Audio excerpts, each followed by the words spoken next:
Hey everybody, it's John. And Teresa. And we're here to talk about random but important information. Why is it random? Because it's not thematically linked. However, they're important. That's right. So let's talk about dress code. You want to start with that? Yes, we are asking for professionalism at all times unless we have some type of event going on that we tell you about in advance. So let's get specific about some what professionalism looks like. What we're asking is that if you wear capris, now a few of you, Tom, Scott, David, I'm not sure how you guys would look in capris. So maybe this is more females, or yeah, you, John, too. Not sure how you'd look in capris. I'd rather not think about that. If I was in Europe, it'd be okay. Really? Yeah, because they're called European man pants. Seriously, did you just make that up? No, for real. There's nothing manly about that. No, did you ever walk around Disney World and see guys from like Germany and stuff walking around in capris? If I did, I'm sure I'd make fun of them. Okay, so at any rate, we're asking that if you wear capris, you not wear the cargo style that has the big pockets, because that like really dresses it down or makes it look far more casual, or the kind that have the ties around the knees or around the calves, because that's just, honestly, I mean, I have them. In fact, I'm kind of wearing them today, but we're working with textbooks, and it's just not professional. So we're asking that we not wear those. Of course, no shorts unless there's an outdoor field trip that you're attending or some type of outside event. And if you're in doubt about what you're wearing, then don't wear it. In fact, the other day I put on a dress. Me too. What am I into? Did you have heels on with yours? Yes. Okay. I want to hear it. Okay, so at any rate, and it was a cute dress, but the straps were really skinny, and though it's the summer, I was like, I put it on, I thought, oh, what if the superintendent walked in? I'm not cool with this. So that was also something that a former principal taught me when I was a teacher. If the superintendent were to walk up to you today, would you be comfortable how you're dressed? Some of you might say yes. But we really need to think about what professionalism looks like so we don't have to have any individual conversations. Fridays are Spirit Day, so you get to wear jeans on Fridays if and only if you have an Odessa collared shirt. The Odessa shirt is the one that has the Odessa Wildcat emblem on it. If in doubt, again, don't wear it or just ask us. Mm-hmm. All right, is that it for dressing? I think so. Good. All right, so moving on to duties. Sorry you didn't like that. No, it's all good. With more students, cars, and buses this year, because we are growing if you haven't noticed. With more students, cars, and buses, it is super important that if you have an AM or PM duty that you take it very seriously. Because remember, what is our number one concern? Safety. Exactly. Safety is our number one concern. So please make sure that you are on time to your duty and that you are focused on the task at hand. So be physically and mentally present when you are working with kids out in the car loop, the bus loop, walkers, bike riders, all of that. Please make sure that you are on time and fully on present. task. That's right. On task, on time, taking it seriously. And again, parents are watching us. The community is watching us. That's right. Clinic passes. As you know, we have them back in NCRs. NCRs stands for No Carbon Required. Yeah, I just learned that. What did you think NCR stood for? I had no idea. Gosh. Okay, so at any rate, everyone has them in NCRs. Please make sure that when you send a child to the clinic, that child has an NCR completely filled out, not half of it filled out, but all of the top portion completely filled out, and he or she comes to the clinic with that pass. But also make sure that the child comes back to your classroom with a pass filled out by the clinic. We're asking that K through 2 teachers please staple that to your child's planner. 3 through 5, you don't have to staple it, but please make sure it goes home. Over the last 4 years, we have had a lot of situations that have come up because of lack of clinic passes or communication. So we want to make sure that that does not occur. Speaking of communication, moving on to change of transportation. Okay. So we hear you.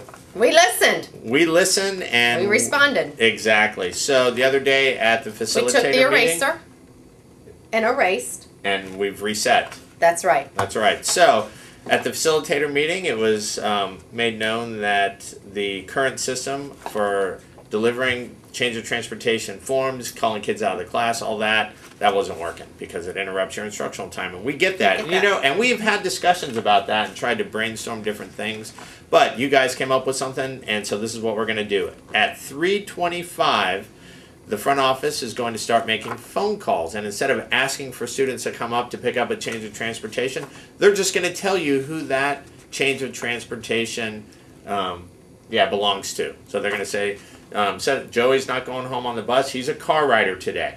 And then there you go. And then it's the teacher's responsibility to make sure you write that down and you tell that child, and it's not an oops, I forgot.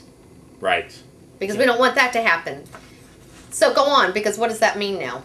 So what that means is that in the afternoon, especially, that teachers need to be answering the phones, not students, because we can't trust that information to students, because that's, we all know what it's like when we get the wrong transportation for a kid.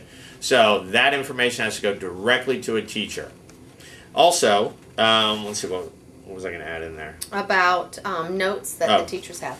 Yeah, that's right. So, I'll before keep you that, focused. Yeah, thanks. Before that, so what we're going to do up here is we're going to keep a record of the change of transportation. There's probably going to be a little log. Is that Actually, what you talked about? no. When you... Sorry. Okay. We just had this discussion this morning. Rewind. So rewind a bit.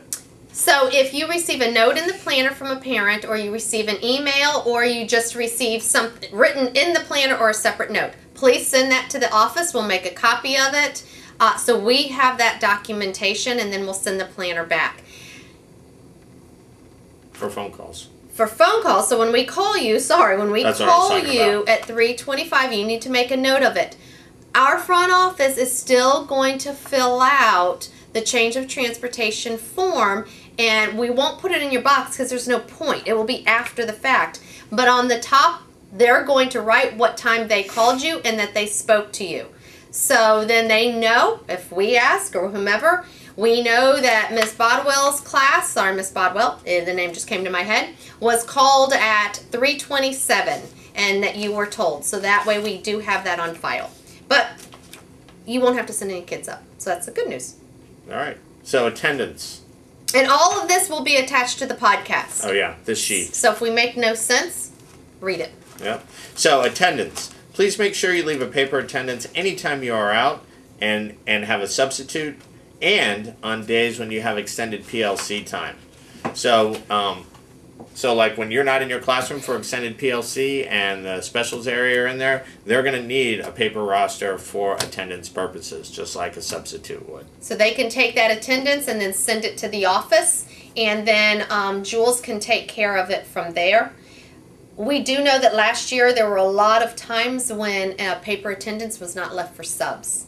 Right. And so keeping accurate attendance logs is extremely important for multiple reasons. So please make sure you always have a paper attendance for subs, as well as for that special area teacher on your EPLC days. Want to talk about lesson plans? Lesson plans, kind of similar to that. Please, please, please, please make sure you leave detailed plans for a sub when you know you're going to be out.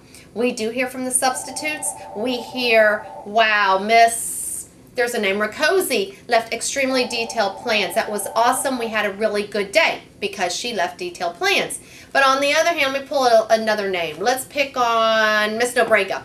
Miss Nobrega did not leave us any lesson plans, or they were so sketchy that we couldn't even follow it. So then it was really a wasted day for the kids, and it wasn't a fun day for the sub. So when you know you're going to be out, we want the day to continue on. So please leave detailed lesson plans. All right, moving on. What's on our second page? So dismissal. Oh, I'm not done. Thought you were done. Gee. The other part of that is everyone should have a subfolder. If you don't, you can create one, or we'll just give you one. It's not to put worksheets in. That's passé. We don't do that stuff anymore. But you should have all the information that is needed for the day to be successful. So emergency information, where the teacher can find the key if we have a lockdown to lock the storage room doors, where they can find the crisis plan, any kids that they need to be aware of for any reason, any kids on meds. We expect them to adhere to our confidentiality policy in the district, and they have signed that as well, so that should not be a concern. So please make sure that the sub has all the information he or she needs.